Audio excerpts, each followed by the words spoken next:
जय Hind Rajesh ji, thank you आपके show में मुझे फिर से इनवाइट करने के लिए। हाँ, थैंक यू सर। बांग्लादेश के घटनाक्रम पर मुझे बात करनी थी।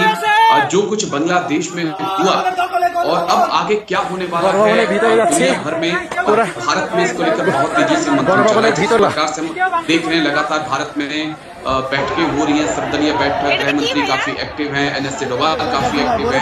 आगे क्या होगा, कई सवाल हैं और बांग्लादेश का भारत के साथ होना बहुत जरूरी है जिस बात में इस वक्त दुनिया है। सर, सबसे पहले तो यही समझना चाहूंगा कि अब आगे का रास्ता क्या है। शेख हसीना क्या अब भारत में रहेंगी?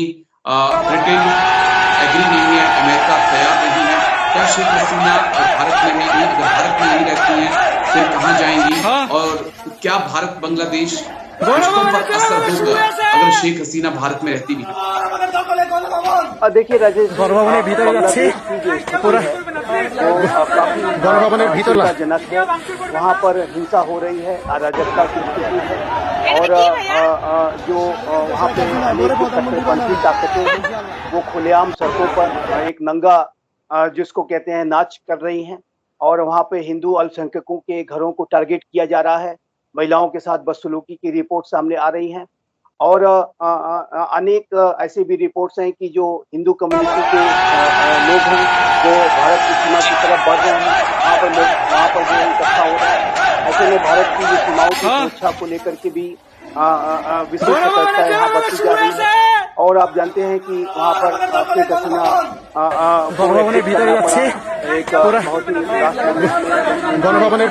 लिए हर तरीके से जो रास्ते हैं बंद हो गए थे और ये जो पूरा घटना आया मैं ऐसा मेरे असेसमेंट के मुताबिक ये एक गहरी साजिश का परिणाम है और इस साजिश में बांग्लादेश के जो कट्टरपंथी ताकतें हैं, जमाते इस्लामी, जमातुल मुजाहिदीन, अल अंसार जैसे जो कट्टरवादी संगठन है और उसमें जो बांग्लादेश नेशनलिस्ट पार्टी जो वहाँ की मुख्य विपक्षी पार्टी है उसका भी इसमें योगदान है।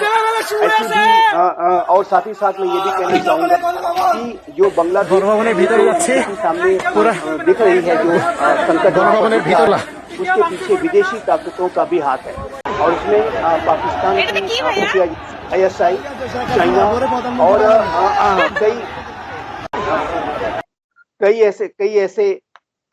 कई ऐसे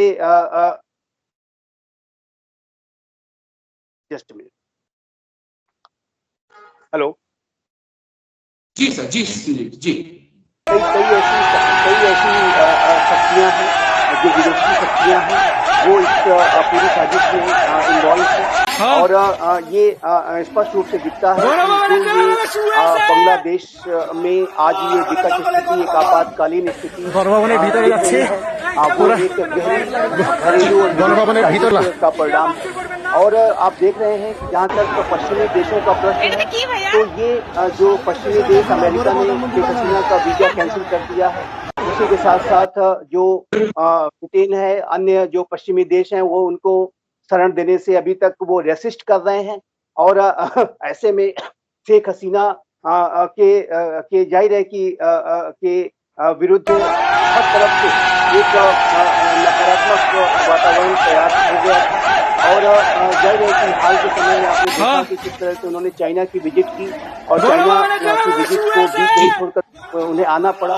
तो आप चाहे वो पाकिस्तान, चाहे वो चाइना हो, चाहे वो वेस्टर्न कंट्रीज, हर जगह वो घिर गई थी, घरेलू मोर्चे पर भी वो घिर गई थी और एक बात मैं और जिक्र करना चाहूँगा कि जो शेख हसीना की लंबे समय से चल रही सरकार थी उनके विरुद्ध जो एक एंटी इनकम्बेंसी का जो फैक्टर था, बहुत सारे वहाँ पे बांग्लादेश में ऐसे असंतुष्ट लोग थे जो कि वहाँ पे जो हाल के समय के इलेक्शंस कराए गए थे उसको लेकर के बेहद असंतुष्ट थे और विपक्षी पार्टीज ने तो इन इलेक्शंस का बायकॉट कर दिया था और वो लगातार सरकार की टारगेट कर रहे थे। तो आप देखिए तो शेख हसीना हर तरफ से घिर गई थी, केवल भारत ही एक ऐसा राष्ट्र था जो कि उनके साथ था और उनको और आज भी आप देखिए तो भारत और अब वो भारत आ चुकी है। जब उनका जो ये एग्जिट हुआ वहाँ पर उनको इस्तीफा देना पड़ा। उसके पीछे जो बांग्लादेश की सेना है उसकी जो भूमिका संदिग्ध है। बांग्लादेश की सेना जो कि हाल के समय तक शेख हसीना के साथ थी, बाद में बांग्लादेश की सेना ने उनसे अपनी दूरी बनाना शुरू की। और जब ये प्रोटेस्ट डिमॉन्स्ट्रेशन बहुत ज्यादा होने लगे और जाहिर है कि सुप्रीम कोर्ट के निर्णय के आने के बाद इसे शांत हो जाना चाहिए था और कुछ शांत हुआ था भी, लेकिन जाहिर है कि इस पूरे छात्र आंदोलन को साजिशकर्ताओं ने टेक ओवर कर लिया और इस छात्र आंदोलन की आड़ में वो बांग्लादेश की सरकार को टारगेट करने लगे और ऐसे में सेना ने भी उनका साथ प्रदर्शनकारियों पर कोई कार्रवाई करने से जब इनकार कर और यहाँ और ऐसी रिपोर्ट है कि 45 मिनट का उन्हें समय दिया गया कि आप देश छोड़ दें, तो जाहिर है कि उनके पैर की जमीन जो है खिसक चुकी थी, उनके पास कोई विकल्प नहीं था।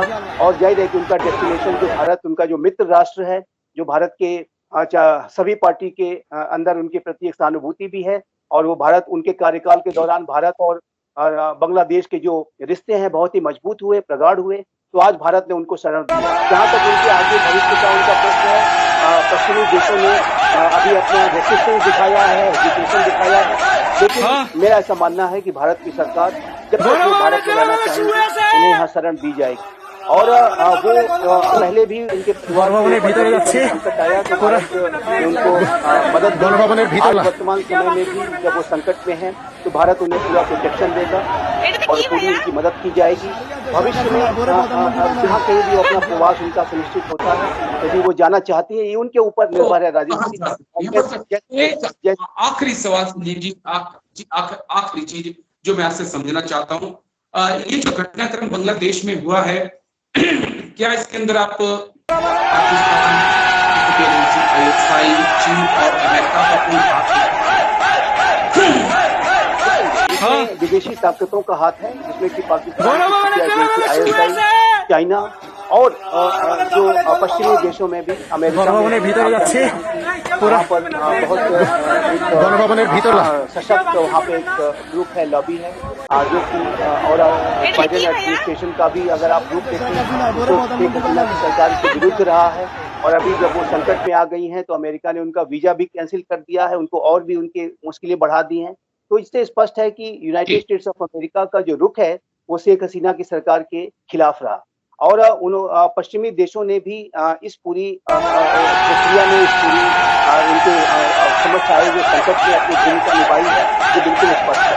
और जैसा कि मैंने कहा कि शेख हसीना चौतरफा घिर गई, वो घरेलू मोर्चे पर भी कट्टरपंथी ताकतों के द्वारा घिर गई थी, दलों के द्वारा घिर गई और वैदेशिक मोर्चे पर भी वो भारत ही ऐसा एक डेस्टिनेशन, एक ऐसा राष्ट्र है जो उनके साथ आज भी खड़ा है। और मेरा विश्वास है कि भारत उनके साथ आगे भी खड़ा रहेगा, क्योंकि उनके कार्यकाल के दौरान भारत और बांग्लादेश के संबंध बहुत ही अच्छे हुए। उनके कार्यकाल के दौरान बांग्लादेश की प्रगति भी हुई, विकास भी हुआ। ये अवश्य है कि डेमोक्रेसी बांग्लादेश में जो चुनाव वगैरह हुए उसके ऊपर सवालिया निशान खड़े होते रहे हैं, बहुत रिसेंटमेंट भी रहा, असंतोष रहा, लेकिन जाहिर है कि विपक्षी पार्टी इसको लेकर के बड़ा मुद्दा इसको बनाती है। लेकिन जहाँ तक उनके भारत के उनका देश का प्रश्न है, उनके संबंधों का प्रश्न है कि ये संबंध बेहद मित्रवत रहे हैं और इसी वजह से भारत उनकी संकट काल में ये शायद बहुत जरूरी भी है भारत बांग्लादेश रिश्तों के लिहाज से। लेकिन सीधे तौर पे अमेरिका और चाइना दोनों ही शेख हसीना के पीछे पड़े थे। भारत से उनकी नजदीकियां इन देशों को पच नहीं रही थी। लेकिन आप आए संजीव जी, शुक्रिया इसके लिए, आपने इतनी डिटेल से समझाया। थैंक यू सर, जय हिंद। थैंक यू, धन्यवाद, जय हिंद।